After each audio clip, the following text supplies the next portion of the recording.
বন্ধুরা কেমন আছেন? আশা করি সকলেই ভালো আছেন। তো আমি চলে আসলাম আরও একটি ভিডিও নিয়ে। তো আজকের ভিডিওতে আপনাকে দেখাবো রবি সিমে ১৮৭ টাকায় ২০ জিবি ৩০ দিন কীভাবে আপনি এই অফারটা নেবেন। তো আমরা কিন্তু অনেকেই রবি সিমে কম টাকার অফারগুলো পাই না বা উপভোগ করতে পারি না।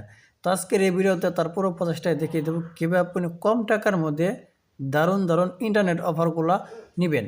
তো আজকে আপনাদেরকে দেখিয়ে দেবো কীভাবে আপনি ২০ জিবি ৩০ দিন ১৮৭ টাকায় এই অফারটা আপনি কীভাবে নেবেন। তো এটা নেওয়ার জন্য আপনি প্রথমে মোবাইল স্ক্রিনে দেখিয়ে দিব।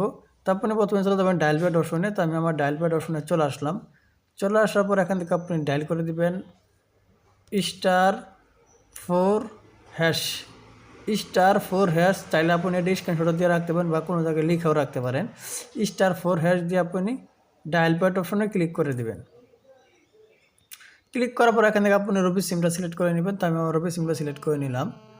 সিলেক্ট করার পর একটু আপনাদের মধ্যে সময় নেবে। সময় নেওয়ার পর এখানে আপনি দেখতে পাচ্ছেন একদমই নিচের দিকে আছে ২০ জিবি ৩০ দিন ১৮৭ টাকায়। এরকম অফার কিন্তু অনেকেই নিতে পারেন না বা এগুলো আপনি কীভাবে দেখতে হয় সেটাও আপনি অনেকেই জানেন না। তো এখানে কিন্তু আপনি একদমই ২০ জিবি ৩০ দিন ১৮৭ টাকায় এরকম অফারে কিন্তু খুব কমই পাওয়া যায় বা এরকম অফার কিন্তু খুব কম সময়ের মধ্যে তারা দিয়ে থাকে। তো এই অফারটা কিন্তু আপনি চাইলে এখনই আপনার রবি সিমে চেক করতে পারেন বা এখনই আপনি নিতে পারেন। তো এরকমভাবে কিন্তু আপনার রবি সিমে কম টাকার মধ্যে ইন্টারনেট অফার নিতে হয়। তো এই ছিল মূলত আজকের ভিডিও। আজকের ভিডিওটা আপনারা ক্লিয়ারলি বুঝতে পারছেন। তো আজকের ভিডিওটা যদি ভালো লাগে অবশ্যই একটা লাইক করে দেবেন আর প্লিজ চ্যানেলটি সাবস্ক্রাইব করে আমাদের সাথেই থাকবেন। তো সবাই ভালো থাকুন, সুস্থ থাকুন। আল্লাহ হাফেজ।